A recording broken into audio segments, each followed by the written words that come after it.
ನನ್ನ ಎಲ್ಲ 9ನೇ ತರಗತಿಯ ಮಕ್ಕಳಿಗೆ ಈ ಒಂದು ತರಗತಿಗೆ ಹಾರ್ದಿಕವಾದ ಸ್ವಾಗತವನ್ನು ಕೋರುವನಾಗಿದ್ದೇನೆ. ಮಕ್ಕಳೇ, ಇಂದಿನ ದಿನ ನಾವು ಸಂಖ್ಯಾ ಪದ್ಧತಿಯ ಬಗ್ಗೆ ಹೆಚ್ಚಾಗಿ ತಿಳಿದುಕೊಳ್ಳುವರಾಗಿದ್ದೀವಿ. ಈ ಬಗ್ಗೆ ನಿಮ್ಮ ಹಿಂದಿನ ತರಗತಿಗಳಲ್ಲಿ ಕೆಲವೊಂದು ಅಂಶಗಳನ್ನು ಕಲಿತಿದ್ದೀರಿ. ಅವುಗಳನ್ನು ನಾವು ರಿವೈಸ್ ಮಾಡಿಕೊಂಡು ಮುಂದಿನ ಅಂಶದಲ್ಲಿ ಇವತ್ತು ಭಾಗಲಬ್ಧ ಸಂಖ್ಯೆಗಳ ಬಗ್ಗೆ ಹೆಚ್ಚಿನ ಅಧ್ಯಯನವನ್ನು ಮಾಡಲಿಕ್ಕಿದ್ದೀವಿ. ಈಗ ಸ್ವಾಭಾವಿಕ ಸಂಖ್ಯೆಗಳು, ಎಣಿಸುವ ಸಂಖ್ಯೆಗಳು, ಸಾಧಾರಣವಾಗಿ ನಾವು ಬಳಸುವಂತಹ ಸಂಖ್ಯೆಗಳನ್ನು ಸ್ವಾಭಾವಿಕ ಸಂಖ್ಯೆಗಳು ಅಂತ ಕರೀತೀವಿ. ಈ ಸ್ವಾಭಾವಿಕ ಸಂಖ್ಯೆಗಳನ್ನು ಕ್ಯಾಪಿಟಲ್ ಎನ್ ಎಂಬ ಅಕ್ಷರದಿಂದ ಗುರುತಿಸ್ತೀವಿ. ಎಲ್ಲಿಂದ ಸ್ಟಾರ್ಟ್ ಆಗುತ್ತೆ ಅಂದರೆ ಸ್ವಾಭಾವಿಕ ಸಂಖ್ಯೆಗಳು 1ರಿಂದ ಸ್ಟಾರ್ಟ್ ಆಗುತ್ತೆ. ಹಾಗಾದ್ರೆ ಸ್ವಾಭಾವಿಕ ಸಂಖ್ಯೆಗಳಲ್ಲಿ ಅತ್ಯಂತ ಸಣ್ಣದಾದಂಥ ಸಂಖ್ಯೆ ಯಾವುದಂದ್ರೆ 1 ಅನ್ನೋದನ್ನ ತಿಳಿಯಬೇಕಾಗುತ್ತೆ. ಸ್ವಾಭಾವಿಕ ಸಂಖ್ಯೆಗಳಿಗೆ ಸಂಬಂಧಪಟ್ಟಂತೆ ನೆಕ್ಸ್ಟ್ ಬರುವಂತಹ ಸಂಖ್ಯೆಗಳ ವಿಧ ಯಾವುದಂದ್ರೆ ಪೂರ್ಣ ಸಂಖ್ಯೆಗಳು. ಪೂರ್ಣ ಸಂಖ್ಯೆಗಳನ್ನ ನಾವು ಕ್ಯಾಪಿಟಲ್ W ಎಂಬ ಅಕ್ಷರದಿಂದ ಸೂಚಿಸ್ತೀವಿ. ಅವು ಎಲ್ಲಿಂದ ಸ್ಟಾರ್ಟ್ ಆಗುತ್ತೆ ಅಂತ ಹೇಳಿದ್ರೆ ಮಕ್ಕಳೇ 0ಯಿಂದ ಅವು ಪ್ರಾರಂಭ ಆಗುತ್ತೆ. ಆದ್ದರಿಂದ ಈ ಒಂದು ಪೂರ್ಣ ಸಂಖ್ಯೆಗಳಲ್ಲಿ ಅತ್ಯಂತ ಸಣ್ಣದಾದಂಥ ಸಂಖ್ಯೆ ಯಾವುದಂತ ಹೇಳಿದ್ರೆ 0 ಅಂತ ಹೇಳಿದ್ರೆ ಗೊತ್ತಾಗುತ್ತೆ ನಮಗೆ. ಇಲ್ಲಿ 0ಯಿಂದ ಸ್ಟಾರ್ಟ್ ಆಗುತ್ತೆ, ಕೊನೆ ಗೊತ್ತಿಲ್ಲ, ಅನಂತದವರೆಗೆ ಹೋಗುತ್ತೆ. ಹಾಗಾದ್ರೆ ಇಲ್ಲಿ ನೋಡ್ರಿ, ಈ ಎಲ್ಲ ಸ್ವಾಭಾವಿಕ ಸಂಖ್ಯೆಗಳು ಕೂಡ ಪೂರ್ಣ ಸಂಖ್ಯೆಯಾಗಿದ್ದಾವೆ. ಆದ್ದರಿಂದ ಎಲ್ಲ ಸ್ವಾಭಾವಿಕ ಸಂಖ್ಯೆಗಳು ಕೂಡ ಪೂರ್ಣ ಸಂಖ್ಯೆಗಳಾಗಿರುತ್ತೆ. ಆದರೆ ಎಲ್ಲ ಪೂರ್ಣ ಸಂಖ್ಯೆಗಳು ಸ್ವಾಭಾವಿಕ ಸಂಖ್ಯೆಗಳಲ್ಲ. ಯಾಕಂದ್ರೆ 0 ಬಂದು ಪೂರ್ಣ ಸಂಖ್ಯೆ, ಇದು ಬಂದು ಸ್ವಾಭಾವಿಕ ಸಂಖ್ಯೆ ಅಲ್ಲ. ನೆಕ್ಸ್ಟ್ ಮಕ್ಕಳೇ, 3ನೇದಾಗಿ ಪೂರ್ಣಾಂಕಗಳು ಅನ್ನುವಂಥ ಒಂದು ಸಂಖ್ಯೆಯ ವಿಧ ಇದೆ. ಅದನ್ನ ಕ್ಯಾಪಿಟಲ್ Z ಎಂಬ ಅಕ್ಷರದಿಂದ ಸೂಚಿಸ್ತೀವಿ. ಈ ಒಂದು ಪೂರ್ಣಾಂಕಗಳಿಗೆ ಉದಾಹರಣೆ, ಬೆಸ್ಟ್ ಎಕ್ಸಾಂಪಲ್ ಅಂತ ಹೇಳಿದ್ರೆ ಮಕ್ಕಳೇ, ಸಂಖ್ಯಾ ರೇಖೆಯನ್ನು ತಗೋಬಹುದು. ಸಂಖ್ಯಾ ರೇಖೆಯನ್ನು ನೀವೆಲ್ಲರೂ ನೋಡಿದಿರಿ, ಇದನ್ನ ನೀವು ಬಳಸಿದ್ರಿ. 0 ಇರುತ್ತೆ, ಇದರ ಬಲಭಾಗಕ್ಕೆ ಬಂದೆ ಅಂದ್ರೆ +1 +2 +3. ಇಲ್ಲಿ ಪ್ಲಸ್ ಹಾಕಿಲ್ಲ ಮಕ್ಕಳೇ, ಏನಿಲ್ಲ ಅಂತ ಹೇಳಿದ್ರೆ ಅಲ್ಲಿ ಪ್ಲಸ್ ಇದೆ ಅಂತ ಅರ್ಥ. ನೀವು ಪ್ಲಸ್ ಬಂದರೂ ಕೂಡ ತಪ್ಪೇನಲ್ಲ. +1 2 3 4 5 ಬರುತ್ತೆ. 0 ಅದರ ಎಡಗಡೆಗೆ ನಿಮಗೆ -1 -2 -3 ಅಂತಾನೆ ಆಗುತ್ತೆ. ಚಿಹ್ನೆಗಳನ್ನ ಕಂಪಲ್ಸರಿ ಆಗಿ ಹಾಕಲೇಬೇಕಾಗುತ್ತೆ. ಹಾಗಾದ್ರೆ ಇಲ್ಲಿ ಒಂದು ಡೌಟ್ ಬರ್ಬೋದು, 0 ಇದು ಪ್ಲಸ್ ಅಥವಾ ಮೈನಸ್ ಅಂತ. 0 ಅಂತ ಹೇಳಿದ್ರೆ ಮಕ್ಕಳೇ ಏನೂ ಇಲ್ಲ ಅಂತ. ಆದ್ದರಿಂದ ಅದಕ್ಕೆ ಪ್ಲಸ್ಸು ಇಲ್ಲ, ಮೈನಸ್ಸು ಇಲ್ಲ, ಯಾವುದೇ ಚಿಹ್ನೆಯನ್ನು ನೀವು ಹಾಕುವಂತ ಅವಶ್ಯಕತೆ ಅದಕ್ಕೆ ಇಲ್ಲ. ಕ್ಲಿಯರ್? ಇದು ಪೂರ್ಣಾಂಕಗಳಿಗೆ ಸಂಬಂಧಪಟ್ಟಂತೆ. ಪೂರ್ಣಾಂಕದಲ್ಲಿ ನೆಗೆಟಿವ್ ನಂಬರ್ಸು ಇರುತ್ತೆ, 0 ಇದೆ, ಪಾಸಿಟಿವ್ ಸಂಖ್ಯೆಗಳು ಕೂಡ, ಋಣ ಸಂಖ್ಯೆಗಳು ಮತ್ತೆ ಧನ ಸಂಖ್ಯೆಗಳು, ಇವುಗಳು ಎರಡೂ ಇದ್ರೆ ಅದು ಪೂರ್ಣಾಂಕಗಳ ಒಂದು ಗಣಕ್ಕೆ ಉದಾಹರಣೆಯಾಗಿರುತ್ತೆ. ನೆಕ್ಸ್ಟ್ ನಮಗೆ ಭಾಗಲಬ್ಧ ಸಂಖ್ಯೆಗಳು. ನಮಗೆ ಈ ಪಾಠದಲ್ಲಿ ನಾವು ಅತ್ಯಂತ ಹೆಚ್ಚಿನ ಒಂದು ಅಭ್ಯಾಸವನ್ನ ಮಾಡುವಂತಹ ಒಂದು ಸಂಖ್ಯೆಗಳ ವಿಧ ಯಾವುದಂತ ಹೇಳಿದ್ರೆ ಮಕ್ಕಳೇ ಭಾಗಲಬ್ಧ ಸಂಖ್ಯೆಗಳು. ಭಾಗಲಬ್ಧ ಸಂಖ್ಯೆಗಳು ಯಾವ ಥರ ಇರುತ್ತೆ ಅಂದರೆ P/Q ರೂಪದಲ್ಲಿರುತ್ತೆ. ಏನಿದು P/Q? ಏನಿಲ್ಲ, ಅಂಶ ಮತ್ತು ಛೇದವನ್ನು ಹೊಂದಿರುತ್ತೆ. ಅಂಶ ಮತ್ತು ಛೇದವನ್ನು ಹೊಂದಿರುತ್ತೆ. ಮತ್ತೆ ಆ P ಮತ್ತು Q ಎರಡು ಸಂಖ್ಯೆಗಳು ಈ ಸಂಖ್ಯೆಗಳಲ್ಲಿ ಯಾವಾಗಲೂ ಒಂದಾಗಿರ್ಬೋದು. ಒಂದು ಕಂಡೀಷನ್ ಏನು, Q ಬಂದು 0 ಆಗಿರಬಾರ್ದು. ಅಂದರೆ ಮಕ್ಕಳೇ ಈ ಛೇದದಲ್ಲಿ 0ಯನ್ನು ಹಾಕಬಾರ್ದು. ಇದು ಒಂದು ಜ್ಞಾಪಕ ಇಟ್ಕೊಳ್ರಿ. ಭಾಗಲಬ್ಧ ಸಂಖ್ಯೆಗಳು P/Q ರೂಪದಲ್ಲಿರುತ್ತೆ, ಭಿನ್ನರಾಶಿ ರೂಪದಲ್ಲಿರುತ್ತೆ. ಛೇದದಲ್ಲಿ 0ಯನ್ನು ಬಳಸಬಾರದು. ಇದು ಭಾಗಲಬ್ಧ ಸಂಖ್ಯೆಗಳಿಗೆ ಸಂಬಂಧಿಸಿದಂತಹ ಒಂದು ವ್ಯಾಖ್ಯಾನವಾಗಿದೆ. ಈಗ ಇವುಗಳಲ್ಲಿ ಕೆಲವೊಂದು ಉದಾಹರಣೆಗಳನ್ನು ತಗೊಂಡಿದ್ದೇನೆ ನಾನು. ಭಾಗಲಬ್ಧ ಸಂಖ್ಯೆಗಳು 1/2, 3/4, 0. ಮಕ್ಕಳೇ ವಿಶೇಷವಾಗಿ ತಿಳ್ಕೊಡ್ರಿ, 0 ಕೂಡ ಒಂದು ಭಾಗಲಬ್ಧ ಸಂಖ್ಯೆ. ಯಾಕಂದ್ರೆ 0ನ್ನ ನಾವು 0/1 ಅಂತ ತಗೋಬಹುದು. ನೋಡಿ, ಇದು ಅಂಶ ಛೇದ. ಛೇದದಲ್ಲಿ ಒಂದಿದೆ, ಅಂಶದಲ್ಲಿ 0 ಇರಬಹುದು, ಛೇದದಲ್ಲಿ 0 ಇರಬಾರ್ದು. ಇದು ಅಂಶದಲ್ಲಿ ಇರಬಹುದು, ಛೇದದಲ್ಲಿ ಇರಬಾರ್ದು. ಆದ್ದರಿಂದ 0 ಕೂಡ ಒಂದು ಭಾಗಲಬ್ಧ ಸಂಖ್ಯೆ. ಈಗ -4/7, -1/6 ಇವು ಧನ ಭಾಗಲಬ್ಧ ಸಂಖ್ಯೆಗಳು, ಇವು ಋಣ ಭಾಗಲಬ್ಧ ಸಂಖ್ಯೆಗಳು. ಇವುಗಳು ಉದಾಹರಣೆಗಳು. ಈಗ ಇದರಲ್ಲಿ ಬರುವಂತಹ ಒಂದು ವಿಶೇಷವಾದಂತಹ ಒಂದು ಸಂದರ್ಭ ಯಾವುದು? ಸ್ಪೆಷಲ್ ಕೇಸ್ ಅಂತ ಕೊಟ್ಟಿದ್ದೀವಿ. ಒಂದು ಉದಾಹರಣೆಯನ್ನು ಬರೆದಿದ್ದೀನಿ ನೋಡ್ರಿ. ಇದು ಅಂಶ ಮತ್ತು ಛೇದ p = 3, q = -7 ಅಂತಿದೆ. ಇಲ್ಲಿ ಈ ಭಿನ್ನರಾಶಿ ರೂಪದಲ್ಲಿ ಬರೆಯುವಾಗ ಮಕ್ಕಳೇ ಗಮನಿಸಿ, ಯಾವಾಗಲೂ ನಾವು ಮೈನಸ್ ಅನ್ನ ಛೇದದಲ್ಲಿ ಕೊನೆಯ ಉತ್ತರದಲ್ಲಿ ಇಡಬಾರ್ದು. ಹಾಗಾದ್ರೆ ಈ ಮೈನಸ್ ಅನ್ನ ಎಲ್ಲಿಡಬೇಕು? ಈ ರೀತಿ ಇಡಬಹುದು. ಗಮನಿಸಿ, ಈ ಮೈನಸ್ ಅನ್ನ ಮಕ್ಕಳೇ ಇಲ್ಲಿ ನೇರವಾಗಿ -3/7 ಅಂತ ಇಡ್ಬೋದು, ಅಥವಾ ಇದನ್ನ -3/7 ಅಂತ ಕೂಡ ಇಡ್ಬೋದು. ಗಮನಿಸಿ ಮಕ್ಕಳೇ, ಇದು ವಿಶೇಷವಾದಂತಹ ಒಂದು ಸಂದರ್ಭ. ಇದು ನೋಡಿ, ಅಂಶ ಛೇದ ಮಕ್ಕಳೇ, ಛೇದದಲ್ಲಿ ನಾವು ಕೊನೆಯ ಉತ್ತರ ಇತ್ತು, ಯಾವುದೋ ಒಂದು ಲೆಕ್ಕ ಮಾಡ್ತಾ ಬಂದ್ರಿ, ಕೊನೆಯ ಉತ್ತರವನ್ನ ಈ ರೀತಿ ಇಡಬಾರ್ದು. ಇದು ಕೂಡ ಒಂದು ಭಾಗಲಬ್ಧ ಸಂಖ್ಯೆಗೆ ಉದಾಹರಣೆ. ಏನು? ಋಣ ಭಾಗಲಬ್ಧ ಸಂಖ್ಯೆ ಅಷ್ಟೇ. ಆದ್ರೆ ಇದನ್ನ ಇದೇ ರೀತಿ ನಾವು ಉತ್ತರದಲ್ಲಿ ಇಡಕ್ ಬರಲ್ಲ. ಏನ್ ಮಾಡ್ಬೇಕು? ಇದನ್ನ ನಾವು ಇಲ್ಲಿ ಮಧ್ಯಭಾಗದಲ್ಲಿ ಇಡಬಹುದು ಋಣ ಸಂಖ್ಯೆಯನ್ನ, ಅಥವಾ ಅಂಶದಲ್ಲಿ ಇಡಬೇಕು. ಛೇದದಲ್ಲಿ ಯಾವಾಗಲೂ ನಮ್ಮ ಕೊನೆಯ ಉತ್ತರದಲ್ಲಿ ನಾವು ಇದನ್ನ ಇಡಲ್ಲ. ಓಕೆ, ಇದು ಒಂದು ರೂಲ್ ಮಕ್ಕಳೇ. ಇದು ಭಾಗಲಬ್ಧ ಸಂಖ್ಯೆಯಲ್ಲಿ ನೀವು ಗಮನದಲ್ಲಿ ಇಟ್ಕೋಬೇಕಾದಂತಹ ಬಹಳ ಮುಖ್ಯವಾದಂತಹ ಅಂಶ. ಈಗ ನಾವು ಈ ಒಂದು ಸಂಖ್ಯಾ ರೇಖೆಯನ್ನು ತಗೊಂಡ್ವಿ ಅಂದ್ರೆ 1 ಮತ್ತು 2ರ ನಡುವೆ ಲೆಕ್ಕವಿಲ್ಲದಷ್ಟು ಸಂಖ್ಯೆಗಳಿದೆ. 1.2 ಇದೆ, 1.3 ಇದೆ, 1.4, 1.5, 1.6, ಹೀಗೆ ಲೆಕ್ಕವಿಲ್ಲದಷ್ಟು ಸಂಖ್ಯೆಗಳು 1 ಮತ್ತು 2ರ ನಡುವೆ ಇದೆ.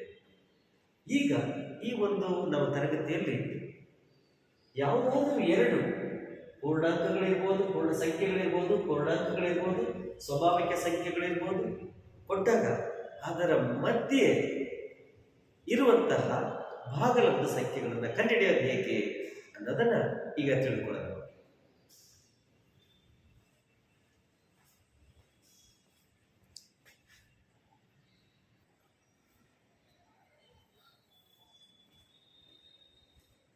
ಮಕ್ಕಳೇ, ನಿಮ್ಮದು ಅಭ್ಯಾಸ ಪುಸ್ತಕದಲ್ಲಿ ಅಭ್ಯಾಸ 1.1 ಪೇಜ್ ನಂಬರ್ 5 ತೆಗೆದು ನೋಡ್ರಿ. ಟೆಕ್ಸ್ಟ್ ಬುಕ್ ಇದ್ರೆ ಅದನ್ನು ನೀವು ಬಳಸ್ಕೋಬೋದು. ಇಲ್ಲಾಂದರೆ ಮಕ್ಕಳೇ ಲೆಕ್ಕಗಳನ್ನು ನಾನೇ ಬೋರ್ಡ್ ಮೇಲೆ ಮಾಡ್ತಾ ಹೋಗ್ತೀನಿ, ನೀವು ಅದನ್ನು ಬರ್ಕೊಳ್ತಾ ಹೋಗ್ತೀನಿ. ಇಲ್ಲಿ ಮೊದಲನೇ ಪ್ರಶ್ನೆ ಹಿಂಗಿದೆ: 0 ಒಂದು ಭಾಗಲಬ್ಧ ಸಂಖ್ಯೆನ? ನಾವು ಹಿಂದೆ ಡಿಸ್ಕಸ್ ಮಾಡಿದ್ವಿ. 0 ಉತ್ತರ ಬಂದು 0 ಭಾಗಲಬ್ಧ ಸಂಖ್ಯೆಯಾಗಿದೆ.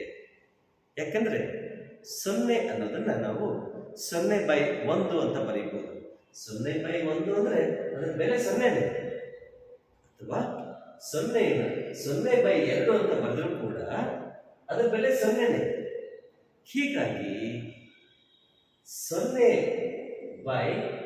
ಯಾವುದೇ ಸಂಖ್ಯೆ ಹಾಕಿದ್ರು ಕೂಡ ಉತ್ತರ ಬರೋದು 0. 0ನ್ನ 0/1 ಅಂತ ನಾವು ಧಾರಾಳವಾಗಿ ಬರೆಯಬಹುದು. ಆದ್ದರಿಂದ ಮಕ್ಕಳೇ, 0 ಅನ್ನೋದು ಒಂದು ಭಾಗಲಬ್ಧ ಸಂಖ್ಯೆ. ಓಕೆ, ಈ ಉತ್ತರಗಳು ನಿಮಗೆ ಕನ್ಫ್ಯೂಷನ್ ಇದ್ರೆ ಇವು ಬೇಡ, ಇಲ್ಲಿಗೆ ಮಾತ್ರ ಇಟ್ಕೊಳ್ಳಿ.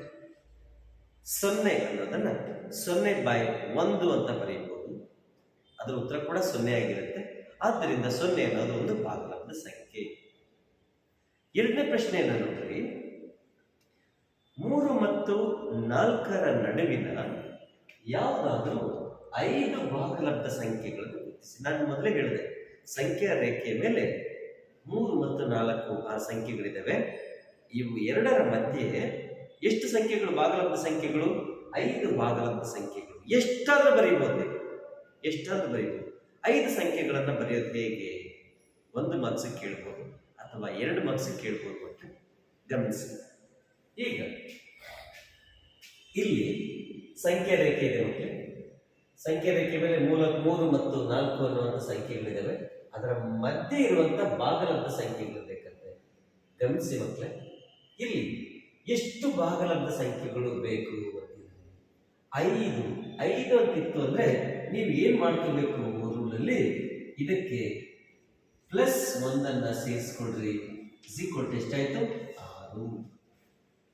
ಇಲ್ಲಿ 5 ಮತ್ತು 6ರ ನಡುವಿನ 4 ಭಾಗಲಬ್ಧ ಸಂಖ್ಯೆಗಳಿದೆ. 4 ಅಂತ ಹೇಳಿದ್ರೆ ಇದಕ್ಕೆ ನೀವೇನ್ ಮಾಡ್ಕೋಬೇಕು?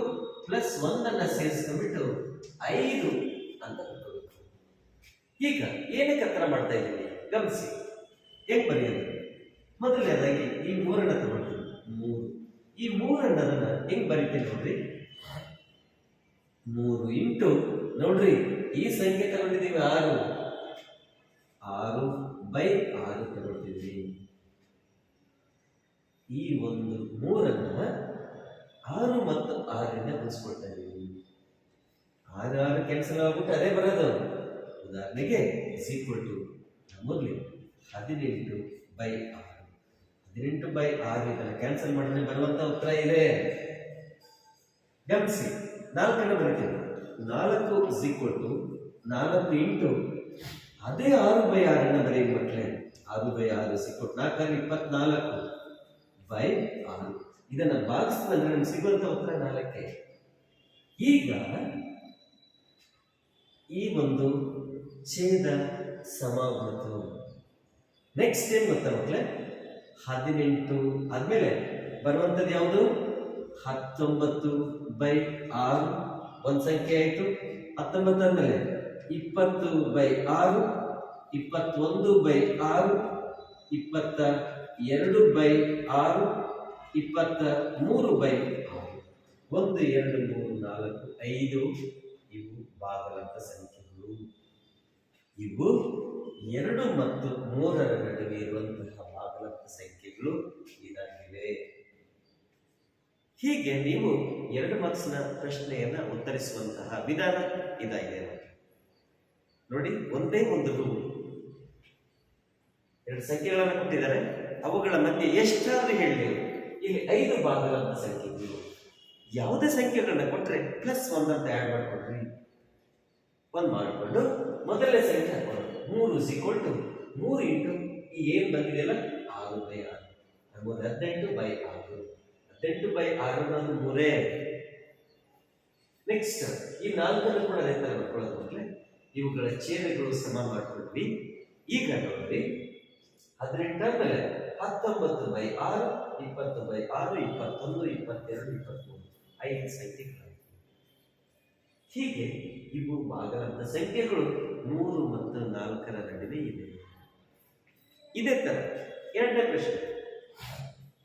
5 ಮತ್ತು 6ರ ನಡುವಿನ 4 ಭಾಗಲಬ್ಧ ಸಂಖ್ಯೆಗಳು.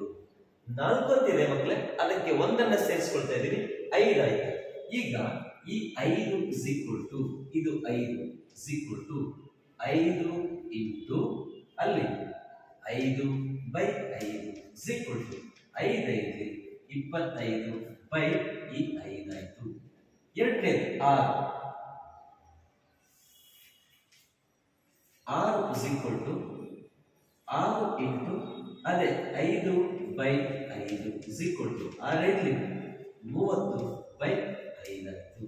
ಈಗ ನೋಡಿ ಮಕ್ಕಳೇ, ನನಗೆ ಛೇದಗಳು ಸೇಮ್ ಆಗುವುದು. ಈಗ ಎಷ್ಟು? 4 ಭಾಗಲಬ್ಧ ಸಂಖ್ಯೆಗಳ 25 ಆದ್ಮೇಲೆ 26/5. ನೆಕ್ಸ್ಟ್ 27/5, 28/5 29/5 4 ಭಾಗಲಬ್ಧ ಸಂಖ್ಯೆಗಳನ್ನ ಬರಬೇಕು. ಹೀಗೆ ಮಕ್ಕಳೇ ಯಾವುದಾದ್ರೂ ಎರಡು ಸಂಖ್ಯೆಗಳನ್ನ ಕೊಟ್ಟರು, ಸ್ವಾಭಾವಿಕ ಸಂಖ್ಯೆಗಳಾಗಿರ್ಬೋದು, ಪೂರ್ಣ ಸಂಖ್ಯೆಗಳಾಗಿರ್ಬೋದು, ಪೂರ್ಣಾಂಕಗಳಾಗಿರ್ಬೋದು, ಇದೇ ವಿಧಾನವನ್ನು ನೀವು ಮಾಡಬೇಕಾಗುತ್ತೆ. ಇದಕ್ಕೆ ಸಂಬಂಧಪಟ್ಟಂತೆ ಮಕ್ಕಳೇ ನಿಮಗೆ ನೀವು ಹೆಚ್ಚಾಗಿ ನಿಮ್ಮ ವರ್ಕ್ಶೀಟನ್ನು ಕೊಡ್ತೀನಿ ಮಕ್ಕಳೇ. ನೀವು 16 ಇಂತಹ ಲೆಕ್ಕಗಳನ್ನು ನೀವು ಪ್ರಾಕ್ಟೀಸ್ ಮಾಡಬೇಕಾಗುತ್ತೆ. ಈಗ ನೆಕ್ಸ್ಟ್ ಏನು ಮಾಡ್ಕೊಳ್ಳೋದಂದ್ರೆ ಭಾಗಲಬ್ಧ ಸಂಖ್ಯೆಗಳಲ್ಲಿ ಭಿನ್ನರಾಶಿ ರೂಪದಲ್ಲಿ ತಗೊಂಡು ಇದೇ ತರದ ಲೆಕ್ಕಗಳನ್ನು ಮಾಡಲಿಕ್ಕೆ ಪ್ರಯತ್ನ ಮಾಡಿ.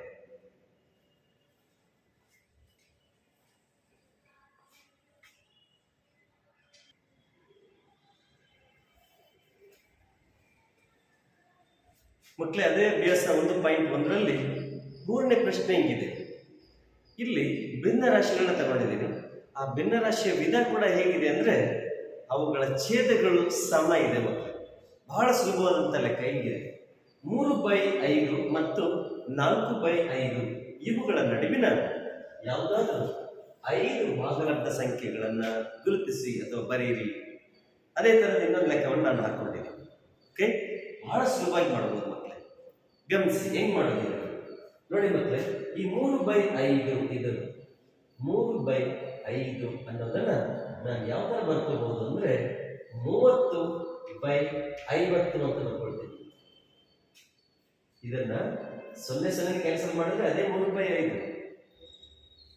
ಮತ್ತೆ ಈ 4/5 ಯಾವ ರೀತಿ ಬರ್ಕೋಬಹುದು ಅಂದ್ರೆ 40/50 ಅಂತ ಬರ್ಕೋಬಹುದು. 0 ಕ್ಯಾನ್ಸಲ್ ಮಾಡಿದ್ರೆ ಅದೇ 4. ಇದು ಯಾವಾಗ ಮಾಡ್ಬೋದು ಅಂದ್ರೆ ನೀವು ಛೇದಗಳು ಸಮ ಇದ್ದಾಗ ಮಾತ್ರ ಈ ಮೆಥಡ್ ಅನ್ನು ನೀವು ಮಾಡಬೇಕಾಗುತ್ತೆ. 5 ಛೇದಗಳು, ಇಲ್ಲಿ ಛೇದಗಳು 8 ಇತ್ತು, ಈ ತರ ಮಾಡ್ಕೋಬಹುದು. ಈಗ ನೋಡಿ 30/50 ಇದು 40/50. ಅದರ ನಡುವೆ 31/50, 32/50, 33/50 ಬರೀತಾ ಹೋಗ್ಬೋದು. ಹೀಗೆ 5 ಭಾಗಲಬ್ಧ ಸಂಖ್ಯೆಗಳು ಕೇಳಿದರೆ 31/50, 32/50, 33/50, 34/50, 35/50. ಅವ್ರು ಕೇಳಿರೋದು 5 ಭಾಗ. ಈ ಭಾಗಲಬ್ಧ ಸಂಖ್ಯೆಗಳು ಇವು ಭಾಗಲಬ್ಧ ಸಂಖ್ಯೆಗಳು 3/5 ಮತ್ತೆ 4/5ರ ಮಧ್ಯದಲ್ಲಿ ಬರುವಂತಹ ಭಾಗಲಬ್ಧ ಸಂಖ್ಯೆಗಳಾಗಿವೆ. ಇವು ನಮ್ಗೆ ಬೇಕಾಗಿರುವಂತಹ ಭಾಗಲಬ್ಧ ಸಂಖ್ಯೆಗಳು. ಬಹಳ ಸುಲಭವಾಗಿ ನೀವು ಮಾಡಬಹುದು. ಇಂಥ 16 ಲೆಕ್ಕಗಳನ್ನು ನೀವು ಪ್ರಾಕ್ಟೀಸ್ ಮಾಡಬೇಕಾಗುತ್ತೆ. ಈಗ ಇಲ್ಲಿ ತಗೊಳ್ತಿದ್ದೀನಿ 5/8 ಅಂತಿದೆ ಮಕ್ಕಳು. ಇದನ್ನ ನೇರವಾಗಿ ನಾವು 50/80 ಅಂತ ಬರ್ಕೋಬಹುದು. ಇಲ್ಲಿ 6/8 ಅಂತಿದೆ, ಇದನ್ನ 60/80. ನಿಮ್ಗೆ ಒಂದು ಡೌಟ್ ಕೇಳಬಹುದು, 50/80 ಮಾಡ್ಕೊಂಡಿದ್ದೀರಿ, 500/800 ಅಂತ ಮಾಡ್ಕೋಬಹುದು. ಇಲ್ಲಿ 1 0 ಸೇರಿಸ್ಕೊಂಡ್ರೆ ಇದು 1 0, ಅಲ್ಲಿ 2 0 ಸೇರಿಸ್ಕೊಂಡ್ರೆ ಇಲ್ಲಿ 2 0 ಸೇರಿಸ್ಕೋಬೇಕು, 3 0 ಇಲ್ಲೂ 3 0 ಸೇರಿಸ್ಕೋಬೇಕು, ಇಷ್ಟೇ. ಹಾಗಾದ್ರೆ ಇಲ್ಲಿ ಭಾಗಲಬ್ಧ ಸಂಖ್ಯೆಗಳು ಯಾವ್ಯಾವುದು? 50 ಮುಗೀತು, 51/80, 52/80, 53/80, 54/80, 55/80, 56/80. ಇವು 6 ಭಾಗಲಬ್ಧ ಸಂಖ್ಯೆಗಳು 5/8 ಮತ್ತೆ 6/8ರ ನಡುವಿನ ಸಂಖ್ಯೆಗಳಾಗಿವೆ. ಬಹಳ ಸುಲಭವಾಗಿ ಮಾಡ್ಕೋಬಹುದು ಮಕ್ಕಳೇ. ಈ ಒಂದು ಮೊದಲನೇ ಪಾಠದ ಪ್ರಶ್ನೆಗಳನ್ನು ಮಕ್ಕಳೇ ನೀಟಾಗಿ ನಿಮ್ಮ ನೋಟ್ಬುಕ್ನಲ್ಲಿ ಬರ್ಕೊಳ್ರಿ. ಕೊಡುವಂತಹ ವರ್ಕ್ಶೀಟನ್ನು ನೀವು ಚೆನ್ನಾಗಿ ಪ್ರಾಕ್ಟೀಸ್ ಮಾಡಿ ಮಕ್ಕಳೇ. ಇದರ ಮುಂದಿನ ಭಾಗವನ್ನು ನಾವು ಇನ್ನೊಂದು ತರಗತಿಯಲ್ಲಿ ನೋಡೋಣ ಮಕ್ಕಳೇ. Thank you children. Have a nice day.